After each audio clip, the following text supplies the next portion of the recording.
ingkang tansah kawula takzimi, kawula hormati wonten ngarsanipun pengurus takmir Masjid Baitul Muttaqin ingkang tansah kawula hormati Al-Karom Bapak Kiai Khotamin Iki Kaswan lan ugi para kiai, para ibu nyai, para haji, para ibu hajah, konco pengurus, konco-konco jamaah, teman-teman remaja dan remaji Masjid Baitul Muttaqin ingkang mulyakaken. Pertama, monggo kita sareng-sareng bersyukur kehadirat Allah Subhanahu wa taala biqaulina alhamdulillah. Wonten ing majelis menika tercatat sebagai amalan sholihan maqbulan Allahumma jatipun kula lan panjenengan sedaya Allahumma amin ya rabbal alamin. Mila sami mekaten terima kasih pula kepada seluruh jamaah Masjid Baitul Muttaqin ingkang sampun bersusah payah memikirkan. Bab 11 Bapak Anil Muktasoro. Bab 12 Ibu Nur Hayati. Bab 13 Ibu Nini Latifah. Bab 14 Bapak Taufik Hidayat. Bab 16 Ibu Ponira. Bab 17 Bapak Yusuf Fatoni. Bab 18 Bapak Sugianto. Warahmatullahi wabarakatuh. Allahumma sholli wa sallim wa barik alaihi wa ala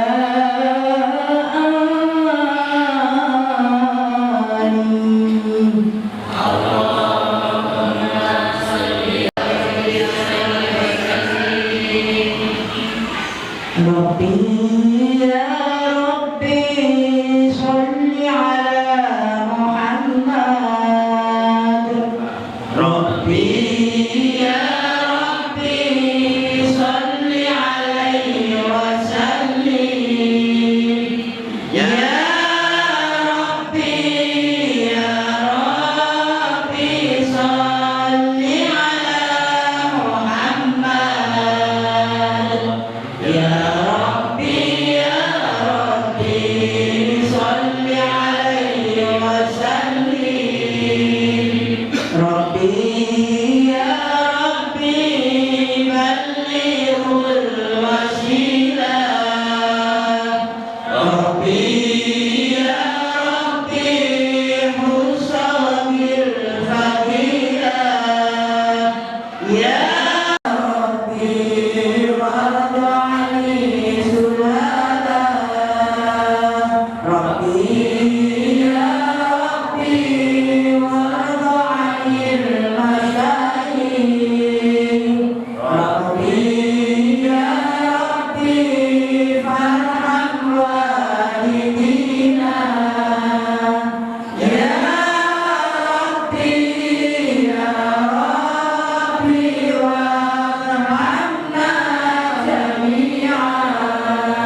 hati.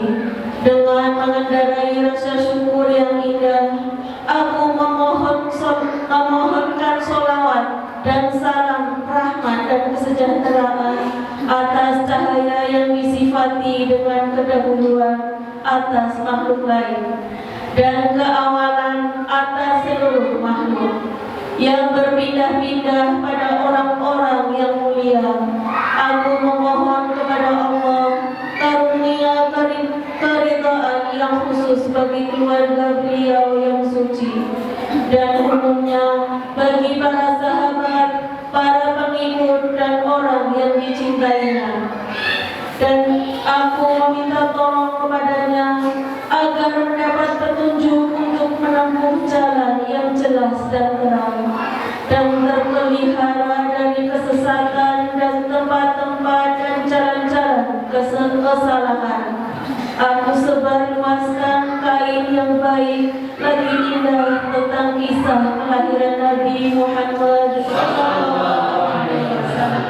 dengan merangkai puisi mengenai keturunan yang mulia sebagai kalung yang membuat telinga terhias dengannya.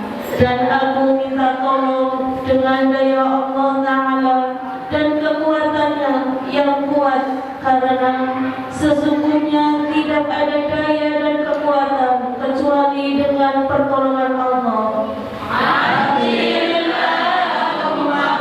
Dalam junjungan kita Nabi Muhammad bin Abdullah bin Abdul Muttalib, namanya yaitu nama Abdul Muttalib adalah Saibatul Hamdi, dan perilakunya yang luhur itu terpuji.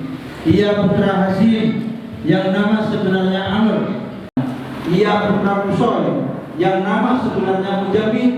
Disebut Kusoy karena jauhnya ia pergi ke negeri Kutoa yang jauh, sampai Allah Ta'ala mengembalikannya ke tanah haram atau tanah suci.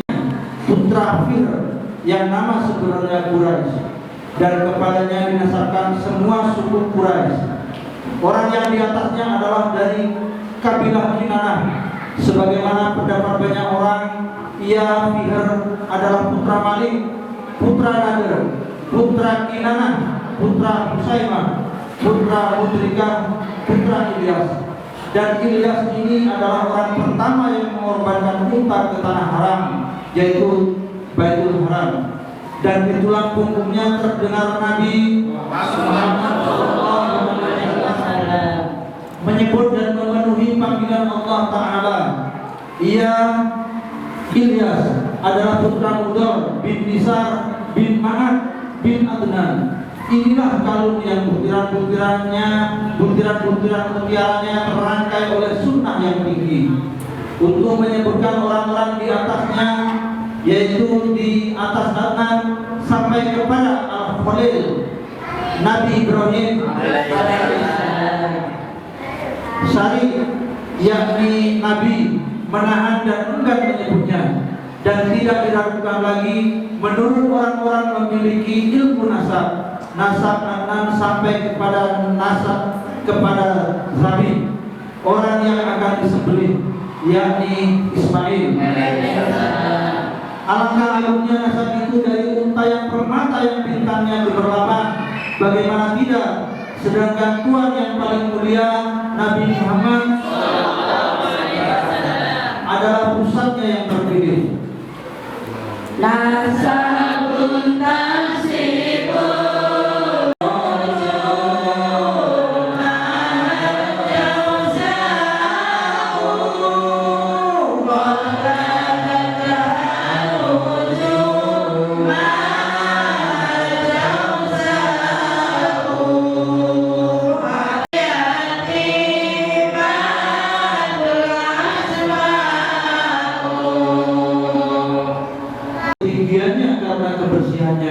bintang Deusa atau Aries telah merangkai bintang-bintangnya.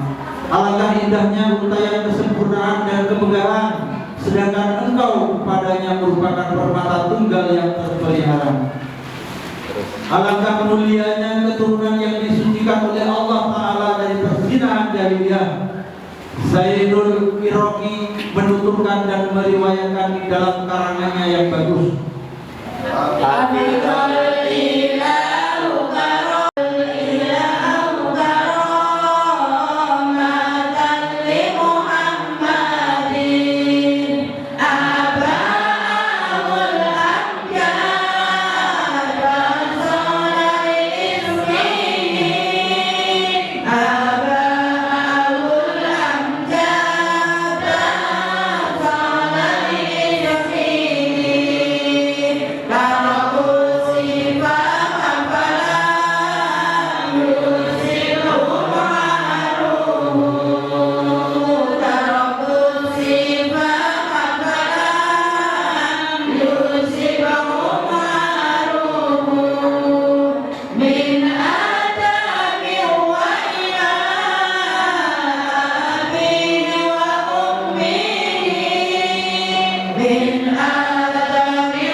Dari perbuatan nista karena memuliakan Muhammad,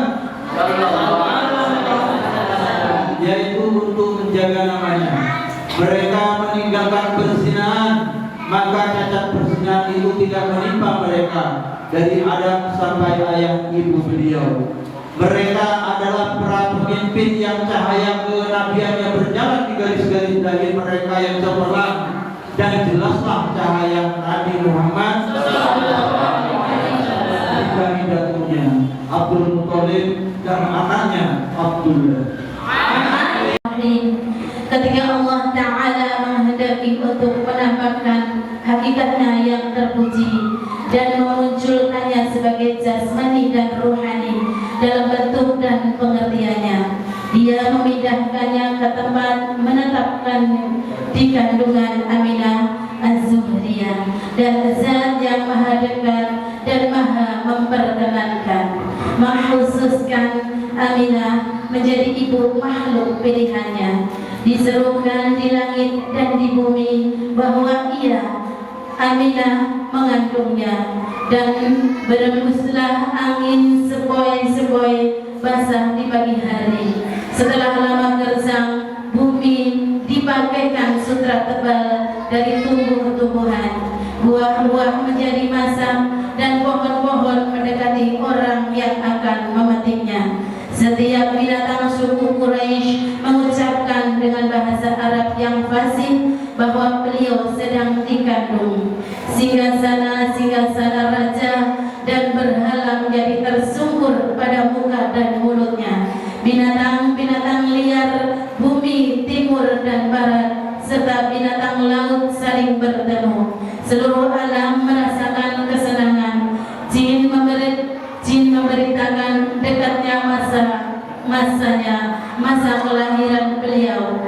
Sedangkan juru tenung menjadi binasa dan para pendeta menjadi takut. Setiap orang pandai dan waspada membicarakan beritanya dan himpunan kebaikannya yang membingungkan alam.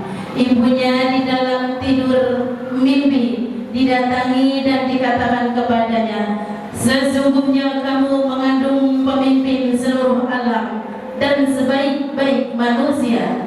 Apabila kamu melahirkannya, namailah ia Muhammad sallallahu alaihi wasallam, artinya orang yang terpuji, karena ia akan dipuji.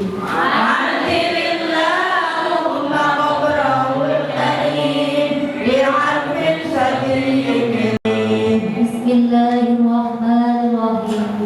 Ketika genap beliau dikandung 2 bulan menurut pendapat yang diriwayatkan dan termasyhur, ayahnya yakni Abdullah wafat di Madinah Al-Munawwarah. Ia ketika itu telah singgah mereka selama 1 bulan karena sakit parah. Ketika genap beliau dikandung 9 bulan komariah menurut pendapat yang kuat, datanglah masa hilangnya harus. Pada malam kelahirannya, Asia dan Maryam datang kepada ibunya bersama sekelompok perempuan dari Hadiratul Qudsiyah. Lalu Aminah merasakan sakitnya orang yang mau melahirkan. Kemudian ia melahirkan beliau dengan cahayanya yang cemerlang.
Yang karenanya malam menjadi terang benderang. Malam kelahiran beliau membawa kegembiraan dan kemegahan bagi agama, tetapi dalam pandangan orang-orang kafir tidak disukai dan merupakan wabah atas mereka, yaitu saat Putri Wahab memperoleh kemegahan dengan melahirkannya yang tidak diperoleh wanita-wanita lain.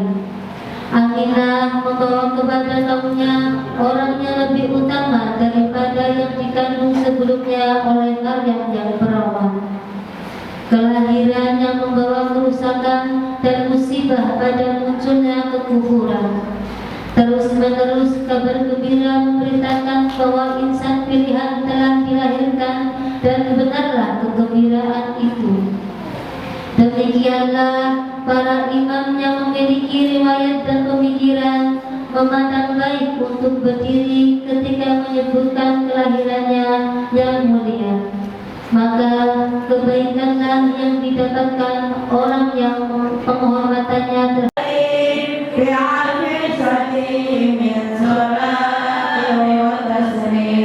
Allahumma salli wa sallim wa barik alaihi. Bismillahirrahmanirrahim. Beliau lahir dengan meletakkan kedua tangannya di atas tanah dengan mengangkat kepalanya ke langit yang tinggi. Dengan mengangkatnya itu, beliau mengisyaratkan pimpinannya atas makhluk dan ketinggian akhlaknya. Beliau juga mengisyaratkan ketinggian derajatnya atas seluruh manusia.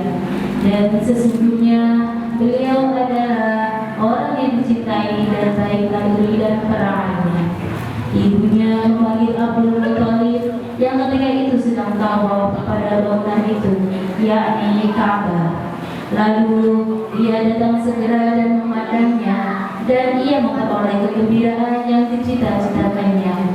Abdul Muthalib lalu memasukkannya ke Ka'bah yang cemerlang dan mulai berdoa dengan niat yang tulus ikhlas.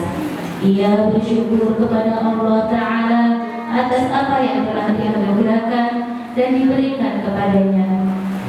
Beliau dilahirkan dalam keadaan bersih, telah dihitam dan dipotong pusatnya dengan tangan, yakni kekuasaan Tuhannya.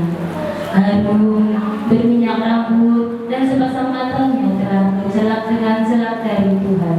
Dan ada pendapat yang mengatakan kakeknya menghitamkannya setelah 7 hari. Allahumma salli wa sallim wa barik alaihi. Bismillahirrahmanirrahim. Ketika beliau lahir, tampaklah beberapa hal yang luar biasa dan hal-hal gaib yang asing sebagai irhas atau hal-hal luar biasa yang Allah berikan kepada seorang nabi dan rasul sebelum diangkat, bagi kenabiannya dan pemberitahuan bahwa beliau adalah orang yang dipilih oleh Allah Ta'ala. Langit ditambah penjagaannya dan ditolak darinya atau dari langit para jin dan setan. Bintang-bintang yang bersinar itu merajam setiap setan yang lain. Bintang-bintang yang cemerlang menunduk kepada beliau. Lembah dan bukit di Makkah tersinari dengan cahayanya. Mulainya ditinggikan dan dibangun oleh ahli syarwah. 14 menara yang tinggi roboh. Kerajaan Kisra binasa karena terkejut dengan apa yang menimpanya dan sampai kepadanya. Pada mula api yang disembah di kerajaan Persia karena munculnya cahaya yang menerangi dan sinar wajahnya. Dan surutlah danau yang terletak di antara Hamadai dan Mum di negeri Ajam atau negeri non-Arab. Keringlah sumber-sumber air itu pada waktu tercegahnya landasan yang banyak mengalir. Dan meluaplah lembah Samawah, dan itu menjadi keberuntungan terhadap tanah dan padang pasir. Sebelumnya di tempat itu tidak ada air untuk orang yang haus tenggorokannya. Kelahiran beliau adalah di tempat yang dikenal dengan Irash di Mekah, dan negeri yang pohonnya tidak ditebang dan pohon-pohon perdunya tidak dipotong. Ada perbedaan pendapat mengenai tahun kelahirannya, bulan dan harinya. Tetapi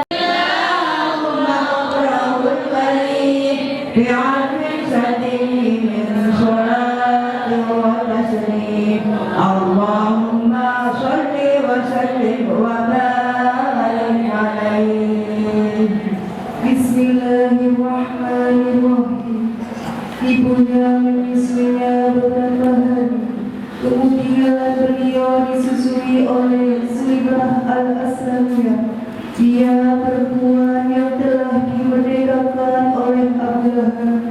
Ketika ia datang kepadanya, memberitahukan kabar gembira kelahiran beliau, Suibah menyusui beliau bersama dengan anak laki-lakinya, yakni Masruh dan Abu Salamah, dan ia memuliakan dan sayang kepada beliau. Sebelumnya ia menyusui Hamzah yang amalnya terpuji dalam menolong agama Islam. Beliau mengirim kepadanya atau Suibah, yakni setelah beliau dewasa, belanja dan pakaian dari Madinah yang layak untuknya, sampai kemudian datang kepada Bunda menyebutkan adanya perbedaan pendapat itu.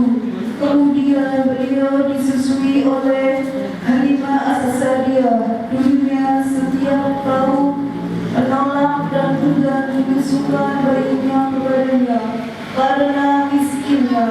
Lalu kehidupannya menjadi lebih baik setelah sakit malam sebelumnya. Artinya, yakni waktu sekejap setelah menyusui beliau, keadaannya sangat berubah. Susunya penuh dengan air susu. Bagian kanan payudara untuk menyusui Nabi Muhammad dan susu yang lain untuk menyusui saudaranya, yakni saudara sepersusuan. Maka Halimah menjadi kaya setelah sebelumnya kurus dan miskin. Unta dan kambingnya yang kurus menjadi gemuk, dan hilanglah semua bencana dan musibah darinya. Kebahagiaan menyulam kerundu kehidupannya.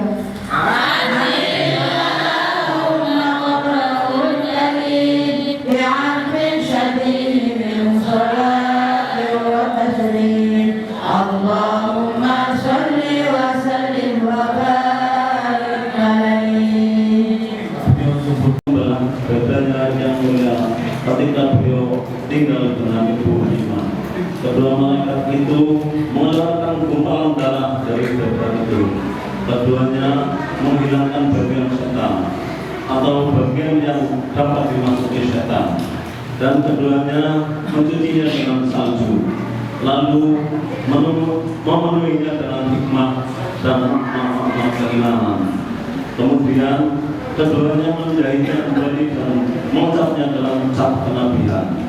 Setelah itu mereka menimbangnya, ternyata beliau mengungguli 1000 orang dari umatnya, umat pilihan.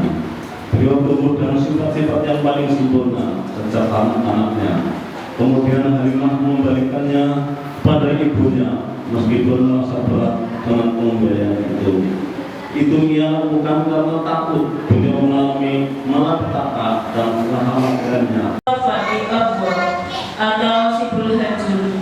Lalu beliau dibawa oleh pengasuhnya Ummu Aiman Al-Habsiyah, yang nantinya beliau nikahkan dengan Zaid bin Harithah, Maula bekas putra beliau. Ummu Aiman memasukkan beliau ke tempat kakeknya, yakni Abdul Muthalib. Maka Abdul Muthalib memeluknya dan ia sangat sayang kepadanya. Lalu ia berkata, sesungguhnya anakku, yakni cucuku ini mempunyai kedudukan yang sangat tinggi. Maka beruntunglah orang yang menghormati dan memuliakannya. Beliau yang enggan mengadu, tidak pernah mengadu lapar dan haus di waktu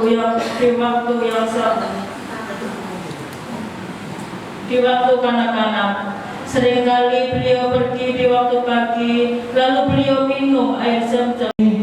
Bismillahirrahmanirrahim. Ketika mencapai usia 25 tahun, beliau bepergian ke Basrah untuk memperdagangkan barang-barang Khadijah, seorang wanita yang tertutup karena selalu di rumah. Beliau ditemani budak laki-laki Khadijah, Maisarah, untuk membantu beliau. Dalam perjalanan, beliau singgah di bawah pohon di depan biara Nasrullah, seorang pendeta Nasrani. Pendeta itu mengenalnya karena bayangan pohon condong kepadanya dan melindunginya. Sang pendeta berkata, tidaklah singgah di pohon ini kecuali seorang nabi yang mempunyai sifat yang bersih dan seorang rasul atau utusan yang telah dikhususkan dan diberi keutamaan oleh Allah Ta'ala. Kemudian pendeta itu berkata kepada Maisarah, apakah pada kedua matanya terdapat tanda kemerah-merahan yang menunjukkan tanda yang tersembunyi atau samar? Maisarah menjawab, ya. Maka benarlah apa yang diduga dan dimaksudkan oleh pendeta itu tentang beliau.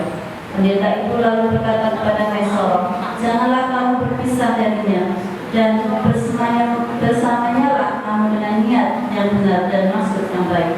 Karena itu termasuk orang yang dimuliakan dan dipilih oleh Allah Ta'ala dengan kenabian. Kemudian beliau pun kembali ke Mekah. Khadijah yang sedang bersama perempuan-perempuan lain di dalam kamar melihatnya datang. Dua malaikat telah menaungi kepalanya yang mulia. Mereka bersengketa mengenai pengangkatan Hajar Aswad. Masing-masing berharap mengangkatnya. Besarlah pembicaraan dan omongan mereka, dan mereka saling bersumpah untuk berperang karena kuatnya peperangan itu. Kemudian mereka saling mengajak untuk insaf dan menyerahkan urusannya kepada orang yang mempunyai pendapat yang benar dan halus. Mereka memutuskan hal itu diserahkan kepada orang yang pertama masuk dari pintu Sadana Saibiyah. Ternyata Nabi Muhammad yang pertama kali masuk. Maka mereka mengatakan, ini orang yang terpercaya. Kami semua menerima dan meridhoinya. Maka mereka memberitakan bahwa mereka ridho kepadanya untuk menjadi pengambil keputusan dalam hal yang mendesak ini. Lalu beliau meletakkan Hajar Aswad itu di selembar kain. Kemudian beliau memerintahkan semua kabilah untuk mengangkatnya. Lalu mereka mengangkat ke tempatnya pada bangunan itu. Beliau meletakkannya dengan tangannya yang mulia di tempatnya.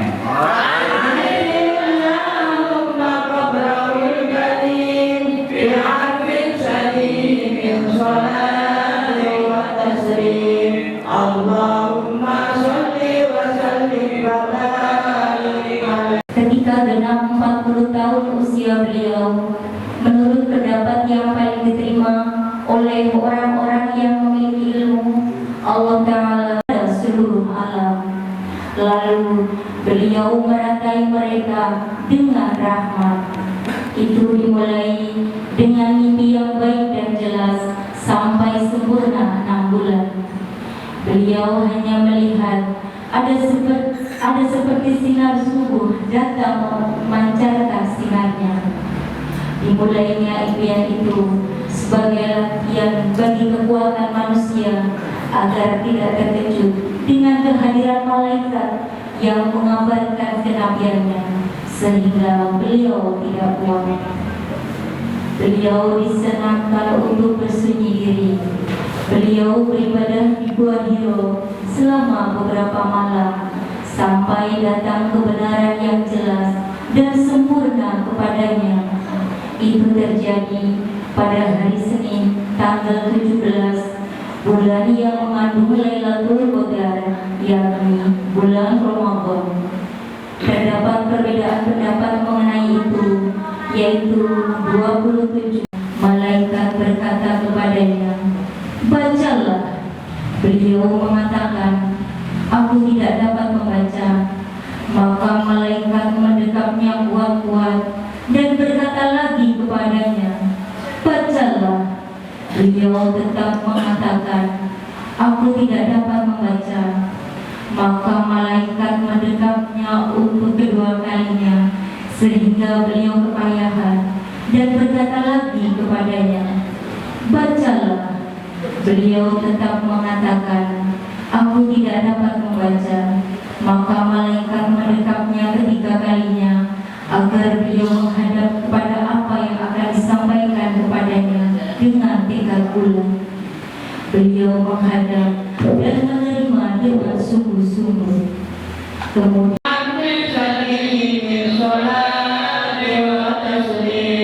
Allahumma sholli wa sallim wa barik alaihi. Bismillahirrahmanirrahim. Orang yang pertama beriman kepadanya dari kalangan laki-laki dewasa adalah Abu Bakar, teman di dalam gua, dan orang yang membenarkannya. Dari kalangan remaja adalah Ali. Dari kalangan wanita adalah Khadijah, yang telah diteguhkan dan dijaga hatinya oleh Allah Subhanahu wa Ta'ala. Dari kalangan bekas budak adalah Zaid bin Harithah, dan dari kalangan hamba sahaya adalah Bilal yang disiksa Umayyah karena ia beriman kepada Allah Subhanahu wa Ta'ala. Dan tuannya yang kemudian, yaitu Abu Bakar As-Siddiq, memberinya kenikmatan berupa kebebasan. Kemudian masuk Islam pula Utsman, Sa'id. Kemudian beliau dijalankan di malam hari dengan roh dan tubuhnya dalam keadaan jaga, dari Masjidil Haram ke Masjidil Aqsa dan seraminya yang suci. Dan beliau dimiraskan atau dinaikkan ke langit. Lalu beliau menghadap di langit pertama yang telah diagungkan dan ditinggikan oleh kebesarannya. Di langit yang kedua beliau melihat Isa bin Maryam, gadis yang bakti dan bersih, dan putra bibinya dari ibu Yahya yang telah diberi hikmah ketika masih kanak-kanak. Di langit yang ketiga beliau melihat Yusuf dengan romanya yang tampan. Di langit yang keempat beliau bertemu Idris yang kedudukannya diangkat dan ditinggikan oleh Allah. Di langit yang kelima beliau bertemu Harun yang dicintai di kalangan umat Bani Israel. Di langit keenam beliau melihat Musa yang telah diajak berbicara oleh Allah Ta'ala dan bermunajat kepadanya.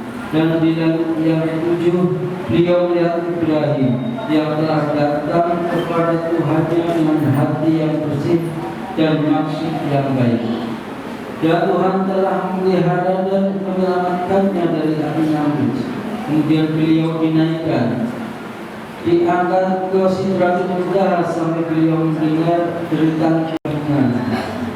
Allah perlihatkan kepadanya dengan kedua mata kepalanya apa yang beliau perlihatkan dari hadirat ke Tuhan. yang dihamparkan baginya hamparan pengambilan jalin. Allah memfardukan atasnya dan atas umatnya 30 kali sholat. Kemudian awan anugerah itu muncul sehingga dikembalikan kepada sholat 5 waktu. 5 waktu itu mendapat pahala 50 kali sholat sebagaimana dia kehendaki dan tetapkan pada azan. Kemudian beliau kembali. Kemudian pada musim haji, beliau sampaikan kepada kabilah-kabilah bahwa beliau adalah Rasulullah, utusan Allah. Lalu berimanlah 6 orang dari golongan Ansor yang Allah khususkan mereka dengan keriduannya. Pada tahun berikutnya, 12 orang laki-laki di antara mereka berhaji dan berbaiat dengan baiat yang sebenarnya. Kemudian mereka pulang, maka Islam muncul di Madinah yang menjadi tempat berlindung dan tempat menetapnya. Pada tahun ketiga datanglah 73 atau 75 pria dan 2 orang wanita dari kabilah Aus dan Khazraj. Lalu mereka berbaiat kepadanya dan beliau mengangkat 12 orang sebagai kepala. Maka orang yang beragama Islam dari Mekah hijrah kepada mereka. Mereka meninggalkan tanah air karena menginginkan apa yang dijanjikan bagi orang yang meninggalkan kekafiran dan menjauhinya. Suku Quraisy takut, beliau segera menyusul sahabat-sahabatnya. Bismillahirrahmanirrahim. Diikuti beliau melewati tempat tinggal Ummu Makdan, seorang wanita Khuza'ah. Beliau ingin membeli daging atau susu darinya, namun tidak ada lagi. Lalu beliau melihat kambing di rumahnya telah ditinggalkan dari pengembalaan karena telah payah. Beliau meminta izin kepadanya untuk memelihara kambing itu. Wanita itu mengizinkan dan berkata, seandainya pada kambing itu ada susunya, niscaya kami mendapatkannya. Kemudian beliau mengusap susu kambing itu dan berdoa kepada Allah Tuhannya. Maka kambing itu mengalirkan susu. Lalu beliau mengerak dan memberi minum serta menyegarkan setiap orang dari kaum itu. Lalu beliau mengerak, memenuhi bejana dan meninggalkannya pada wanita itu. Tak lama kemudian datanglah Abu Ma'bad, sang suami, dan ia melihat susu itu. Hal itu benar-benar membuatnya sangat heran. Ia bertanya, dari manakah susumu ini? Padahal tidak ada kambing perah di rumah ini yang dapat meneteskan air susu. Wanita ini menjawab, seorang laki-laki penuh berkah, demikian dan demikian tubuhnya. Melewati tempat tinggal itu, ia berkata, ini adalah orang Quraisy, dan ia bersumpah dengan berkata, dengan sebenarnya. Bismillahirrahmanirrahim. Beliau adalah manusia yang paling sempurna bentuk tubuhnya, perangainya, memiliki tubuh dan sifat-sifat warna kulitnya, lebar matanya, bercelak, tebal bibirnya, kedua alisnya tipis dan panjang, gigi serinya lenggang, mulutnya lebar dan bagus, dahinya lebar dan berdahi bulan muda, datar pipinya, hidungnya tampak sedikit tinggi dan langsung, berdada bidang, telapak tangannya lebar, tulang persediaannya besar, daging kulitnya sedikit, jenggotnya tebal, kepalanya besar, rambutnya sampai ke daun telinga. Di antara bahunya terdapat cap kenabian yang telah diratai oleh cahaya.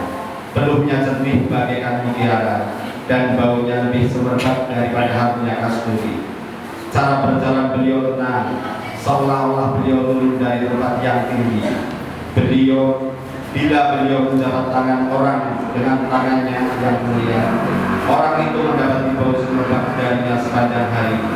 Bila beliau meletakkan tangannya di atas kepala anak-anak, diketahuilah sentuhannya pada anak itu di tengah anak-anak lainnya atau bila anak yang telah disentuh kepalanya itu kembali bermain dengan kawan-kawannya, dapat diketahui mana anak yang baru diusap kepala. Allahumma sholli wa sallim wa barik alaihi. Bismillahirrahmanirrahim.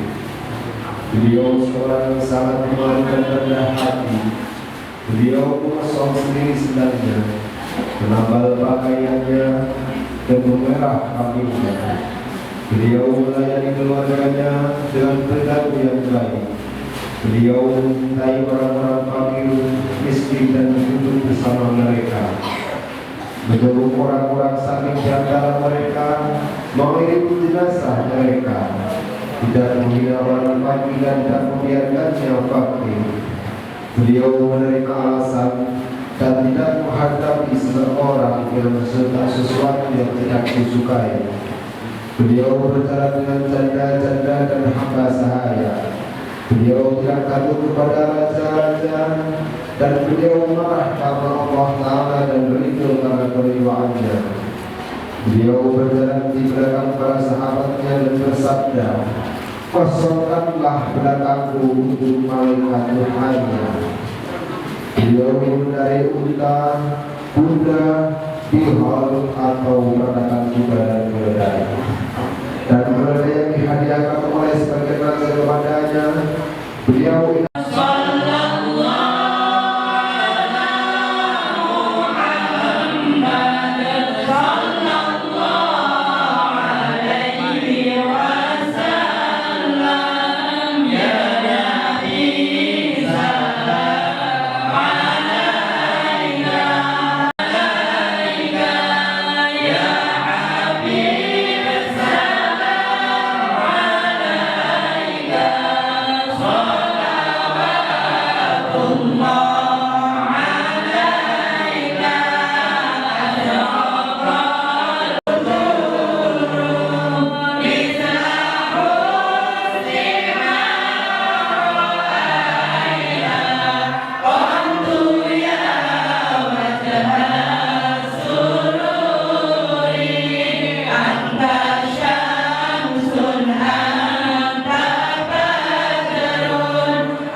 siapapun yang melihat wajahmu pasti berbahagia.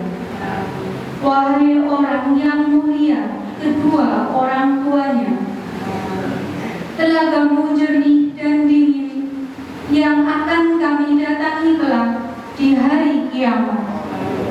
Belum pernah unta putih berbalur hitam berdenting berjalan malam hari kecuali unta yang datang kepadamu. Awan tebal memayungimu. Seluruh tingkat golongan manusia mengucapkan sholawat kepadamu. Pohon-pohon datang kepadamu menangis, bersimpuh, merasa hina di hadapanmu. Kijang gesit datang memohon keselamatan kepadamu, wahai kekasih. Ketika serombongan berkemas dan menyerukan untuk berangkat, kudatangi mereka dengan berlinang air mata, seraya ucapkan, "Tunggulah, wahai pemimpin rombongan, bawakan aku surat yang berisikan kerinduan yang mendalam, membawakan ke tempat yang jauh ketika petang dan pagi."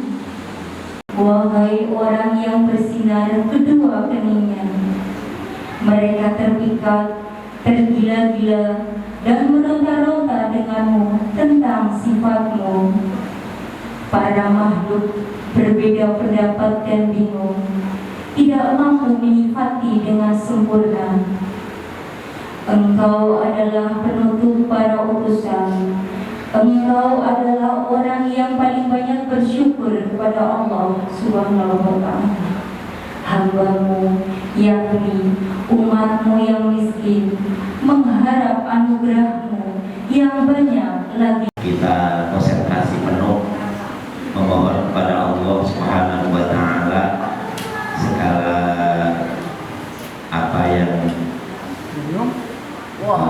membuat kita ala sayyidina Muhammad wa ala ali sayyidina Muhammad alhamdulillahi rabbil alamin hamdan yuwafi ni'amahu wa yukafi mazidah ya rabbana alhamdu kama yanbaghi li jalali wajhikal karim wa 'azimi sultanik Allahumma shalli wa sallim wa barik ala sayyidina wa maulana Muhammadin adada ma fi ilmillahi sholatan daimatan bi dawami mulkillah wa ala alihi wa sahbihi wa awwala Allahumma ya darimal fadli ala al-bariyah ya baziqal yadini bil atiyah ya sahibal mawahib saniyah salli wa sallim wa barik ala sayyidina Muhammadin khairil warasiyah wa ighfir lana ya da'ula fi hadhihi al-ashiyah Allahumma ighfir lana dhunubana wa li walidina wa li masyayikhina